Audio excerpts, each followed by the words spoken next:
Pada video kali ini kita akan membahas tentang jenis-jenis pertanyaan yang tidak bisa dijawab oleh ChatGPT.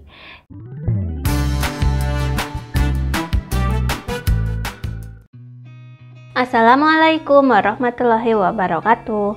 Jumpa lagi di channel Bu Guru Titik. Dan pada video sebelumnya kita sudah membahas apakah ChatGPT serba tahu dan semua jawabannya pasti benar. Dan bagi teman-teman yang ingin mengetahui videonya, nanti link video tersebut saya sertakan di deskripsi video kali ini. Untuk mengetahui apa saja jenis pertanyaan yang tidak bisa dijawab oleh ChatGPT, saya langsung bertanya kepada ChatGPT dengan pertanyaan, sebutkan secara jelas pertanyaan-pertanyaan apa yang tidak bisa kamu jawab dan berikan contoh pertanyaannya.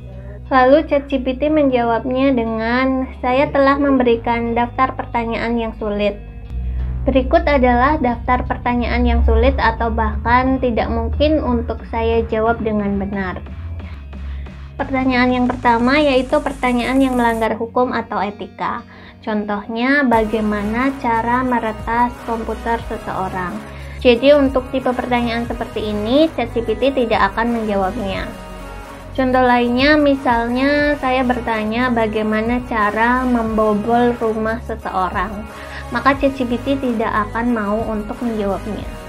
Kemudian untuk pertanyaan yang kedua yaitu pertanyaan yang memerlukan informasi rahasia atau privasi. Contohnya adalah, bisakah kamu memberikan alamat email pribadi seseorang? Jadi untuk tipe pertanyaan seperti ini, ChatGPT walaupun dia tahu jawabannya, dia tidak akan mau untuk memberikan informasi tersebut. Contoh pertanyaan lainnya, misalnya kita bertanya tentang alamat rumah seseorang. Misalnya saya ingin mengetahui tentang alamat seseorang. Saya ingin bertanya, di manakah alamat rumah Elon Musk? Jadi walaupun ChatGPT tahu jawaban tersebut, dia tidak akan mau memberikan informasi tersebut. Kemudian untuk jenis pertanyaan yang ketiga yaitu pertanyaan yang memerlukan penilaian moral atau etika yang kompleks. Dengan contoh pertanyaan, apakah aborsi itu baik atau buruk? Atau pertanyaan yang lainnya, apakah seseorang dibolehkan untuk bunuh diri jika dia memiliki permasalahan yang tak tertahankan? Itu adalah contoh pertanyaan yang memerlukan penilaian moral atau etika. Jadi ChatGPT tidak akan mau untuk menjawab pertanyaan tersebut. Dan untuk daftar pertanyaan yang tidak bisa dijawab oleh ChatGPT selanjutnya yaitu pertanyaan yang memerlukan pengetahuan khusus atau spesifik yang tidak termasuk dalam database ChatGPT.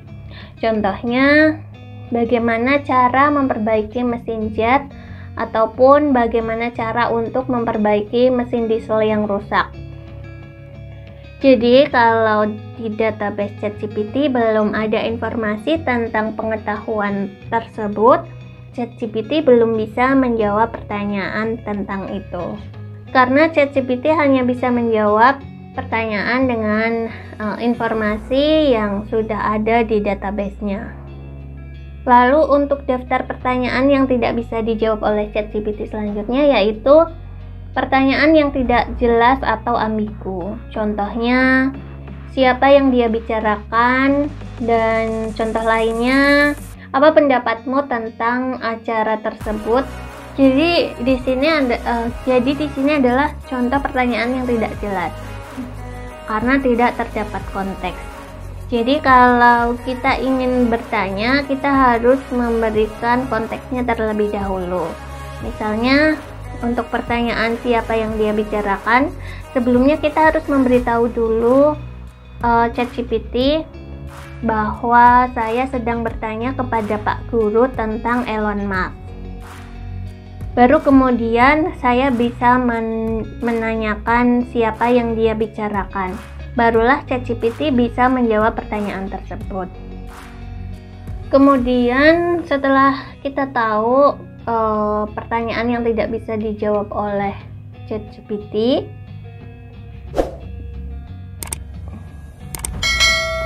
Kenapa kita tetap harus menggunakan aplikasi ChatGPT ini dengan segala kelemahannya?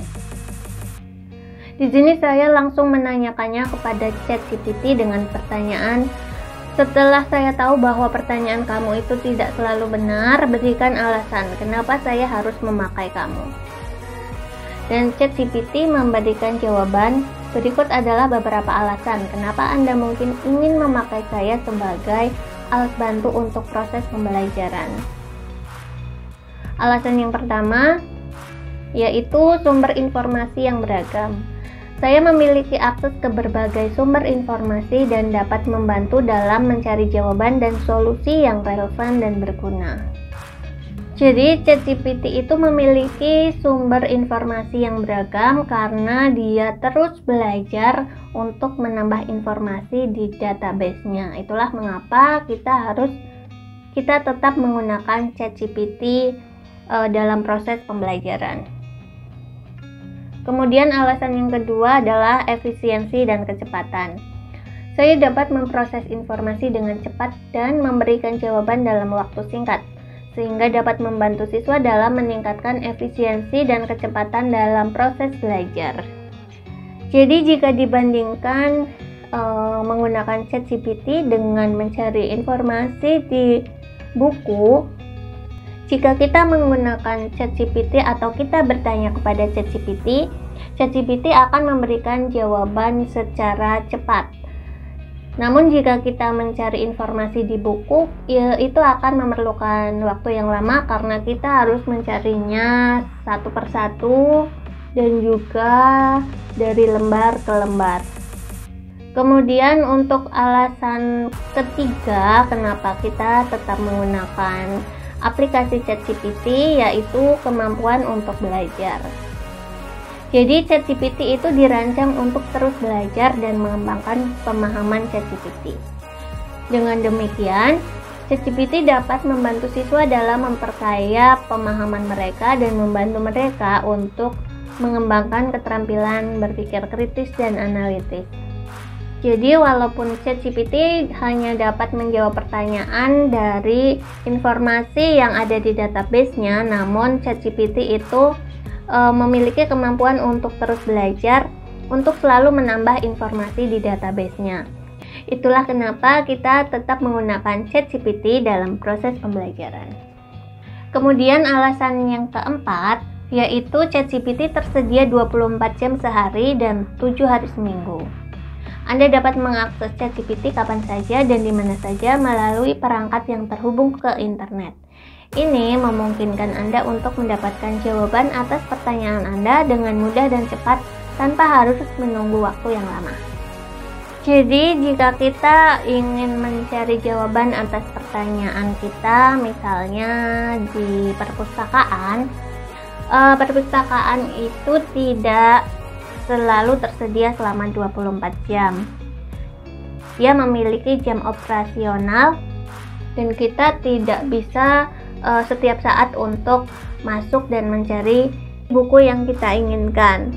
Namun jika kita mencari jawaban di ChatGPT ini tersedia setiap waktu selama 24 jam sehari dan juga 7 hari seminggu.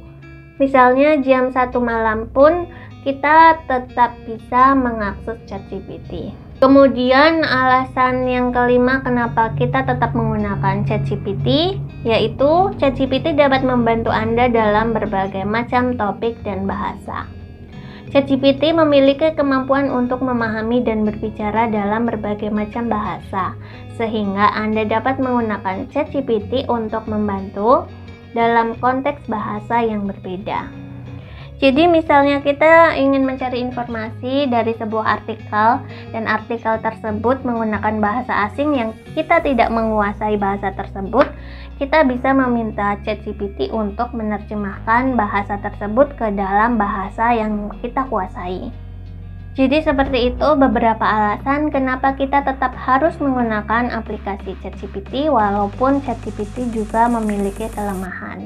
Dan di video selanjutnya kita akan membahas tentang pemanfaatan ChatGPT oleh guru dan siswa. Jadi bagi teman-teman yang ingin mengetahui video saya selanjutnya, jangan lupa untuk subscribe dan nyalakan tombol lonceng notifikasinya untuk mendapatkan notifikasi pemberitahuan video terbaru dari saya selanjutnya. Terima kasih, sampai jumpa di video selanjutnya. Wassalamualaikum warahmatullahi wabarakatuh.